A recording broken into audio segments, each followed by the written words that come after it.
there are spoilers in this. It's a movie review. What do you expect? So if you don't want to get spoiled, don't watch the video. I have warned you. Now with that said, play the awesome theme song.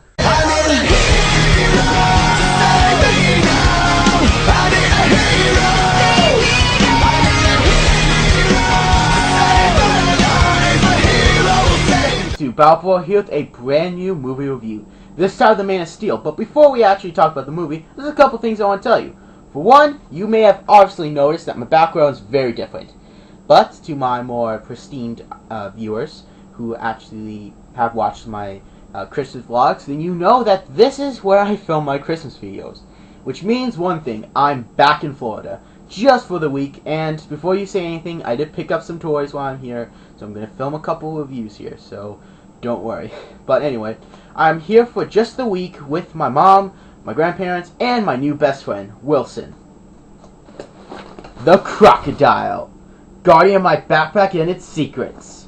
Little crocodile. I really do like this thing because it reminds me of home, because my old home in Florida actually had crocodiles in the backyard. It was a lake. So it does remind me of home, and I just thought it was amusing. So, yeah, I got him, named him Wilson, and we've been friends ever since. So, anyway, yeah, so just back here for the week. Hope you guys enjoy the videos that I will make while I'm here, and I hope you guys enjoy this movie review. Also, growing a beard this summer. Don't know how well it's going to appear on camera. I may have to get awkwardly close to you guys, but yeah, I'm going to be growing a beard this summer, something I've been wanting to do, but my school is very, very strict on these kind of rules, and I don't feel like getting in trouble, so during summer I'm just going to be growing it out. Hopefully you guys will notice, hopefully you guys don't go all rage attack on me, but whatever, I'm just going to be growing a beard, so that's just something I want to throw out there. And yeah, so with all that announcement said, let's get started. So, Man of Steel. This movie was easily one of my favorite movies I've seen this year. There was a lot that went into this movie that really made it stick out. I mean, there's just so much about this movie that I really liked. A few things I have some issues with, but that's with every movie. I mean, I had issues with Avengers, and I had issues with the Christian Bale trilogy, and you know, the Batman Christian Bale trilogy, and a couple other Batman movies that are, and movies that are among my favorites I have problems with, but that's just movies. No movie's going to be perfect. I mean, there will be things that are wrong with it. And same thing goes with Man of Steel, but it had a lot of pros and very few cons. So I think I'll start with the casting, because the casting I thought was perfect. The casting for Superman, the guy was unknown, but to me, I think he did a phenomenal job as Superman. Some people have complained about it, but I think he did a very well job portraying the character, and his acting was very, very good. So definitely he did a really good job. And then the casting for Jor-El, his mother, and then his Earth Mother, I feel like those were really well. They couldn't have been cast more perfect. Definitely General Zod had the best cast. I think that the guy who played him did a phenomenal job. Very few complaints on the acting, except for the portrayal of Papa Kent. I really felt like they screwed him up. That was my big qualm with the movie. Only because, I mean, the guy says that maybe you should have let them die. I mean, Papa Kent would not say that. I mean, that is the farthest thing he would say. So, that's just something that I really did have a big qualm with. But besides that, I think the casting was just perfect. Lois Lane kind of threw me off a little bit. But as I got into the movie more, I thought it was a good portrayal of Lois Lane. Very true to how she does get in mischievous trouble and will do anything for a story. I just thought that was very well done and very, very, very good. I really did enjoy the portrayal of her. At first, like I said, it seemed a little odd, but as you get into the story, it definitely does see that this is a good Lois Lane. So there's that. So the casting by far was just perfect, in my opinion, except for Papa Kent. That's my only complaint. Now, the plot is really good. I actually really enjoyed it. I like how we got to see a lot of Krypton. It's a very peaceful, high-tech, and very Very interesting. I mean, it looks barren and kind of barbaric, but it has its high-tech equipment that is amazingly beautiful. And the fact that they still ride on the back of animals is really amusing to me. I just find that really interesting. But I just loved how we saw more of Krypton, and we actually do get a really good explanation of how it was destroyed. The fact that they tapped into their planet core.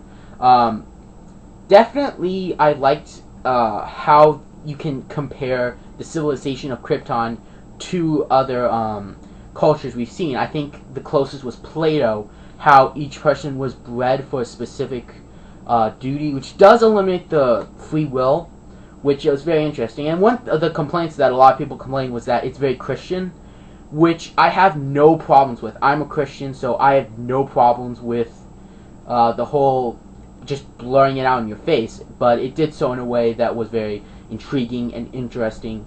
And I just can't believe that people actually want to have this movie banned from theaters because of this. It's absolutely absurd, in my opinion, that they would do this.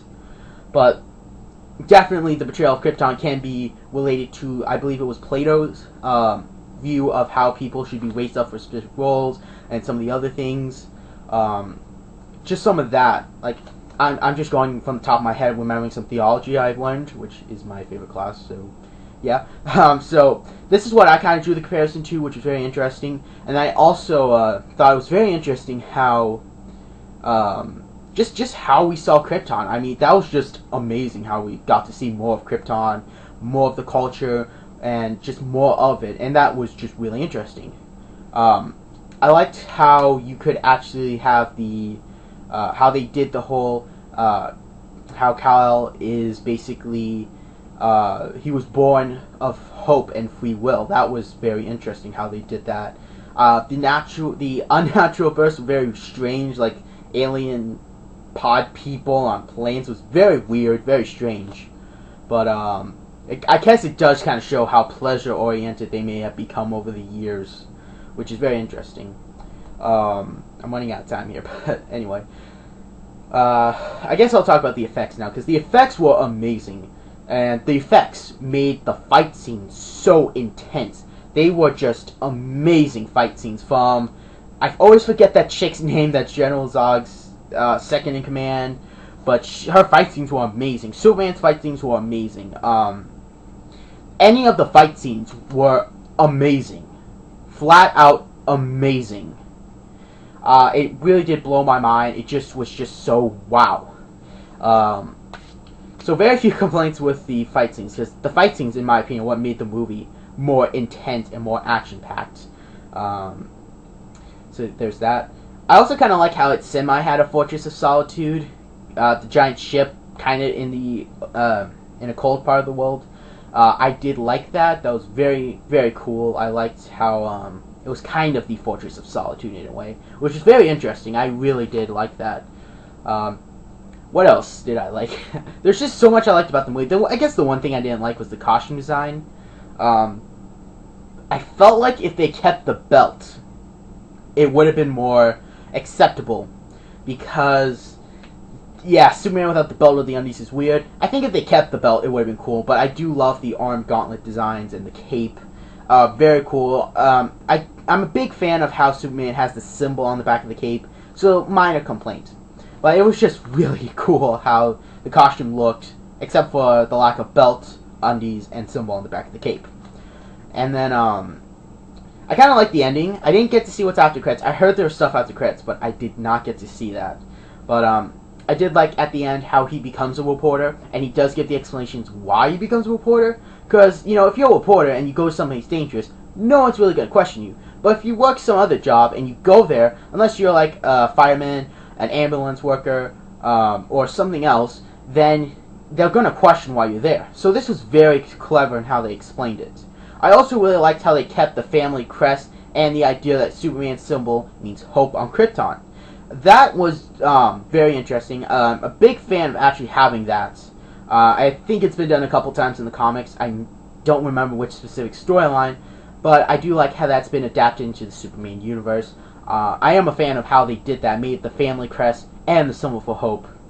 That was just really well done. glad they incorporated that. And there's just a lot of things about the movie that made it really good, from the acting to the storyline, which storyline was very good, very well done, very well thought out.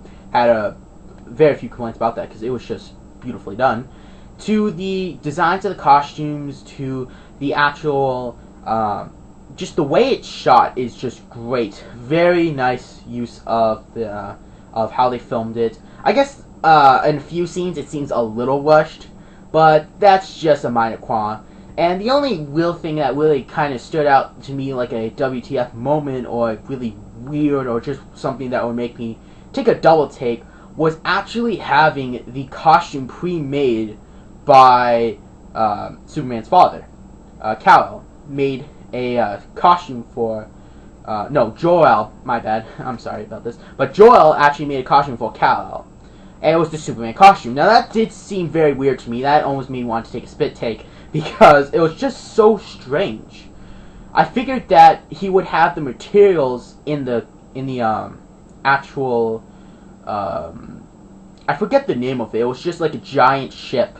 That they actually had a giant ship that he actually had the costume in. That just seemed really strange to me. Very weird, in my opinion. It was just very strange that he had that pre-made. I just figured that he would just find the materials in the giant ship and make the costume. But that's just one thing. And also something weird was that I think these ships were actually sent before Jor-El sent Kal-El. So how did he know that he would find this ship, and did he have the costume pre-made? It just seems very strange, that little situation, to me, and just very weird. But then again, I like how they introduced it, because there's the thing where if, you know, Superman, why doesn't his costume rip? You know, it's Kryptonian there. Just very few complaints about the movie. I mean, I was really blown away. It just really went through my expectations, above and beyond them, because I went in with low expectations after Superman Returns. The only good thing with Superman Returns was Lex Luthor. But, yeah, I just was blown away by this movie. This movie just blew me away. I'm really glad that this movie will be making some money. I hear that it actually made, like, over, I want to say, like, $45 million or something, just in its opening week, and it's amazing, and I'm so glad that it is, because the thing about this movie is that it's the Iron Man of the DC Universe. There is no difference in these two movies as the launch points, because of Iron Man was the launch point. It launched Iron Man 2, it launched Hulk, Captain America, Thor, and then Avengers. With this, it's the launch point because they may reboot Batman at some point, or they may not. They're still very on the fence about this. And they're still on the fence about actually making Green Lantern 2 a Wonder Woman and a Flash movie. But if this movie does work and be successful, then they'll make a Justice League movie, which a Justice League movie would just be awesome, because I'm a big Justice League fan. But so it's definitely, they're on the fence from what I've heard. I've heard it both ways, so it seems they're on the fence of having a Wonder Woman, Flash, and Green Lantern 2 movie, and a possible reboot Batman before Justice League or after it. It just seems very, they're on the fence about this, because I have heard it from very good, very proven sources of movie media saying it either way. And so there's that. So I am really glad that this movie is making money. I'm really glad about this movie, and I'm definitely glad I saw this movie, because it was just a phenomenal movie, and I cannot recommend it enough. I mean, this is just a great movie. So I hope you guys enjoyed the movie review. Please let me know what you guys think about the movie, if you've seen it, or if you haven't seen it and you just want to know more about the movie. Just let me know what you guys think in the comment section below, and you can also follow me on Twitter and Facebook. In fact, if you go to Twitter, you could probably see the pictures of some of the stuff I've already bought. So definitely go to that, follow me, and even like the Facebook page if you haven't already. And I hope you guys have a good rest of the day. I'm actually going to be looking forward to being home for the week, get recharged from batteries, and hang out with my good friend Wilson. Till then, adios.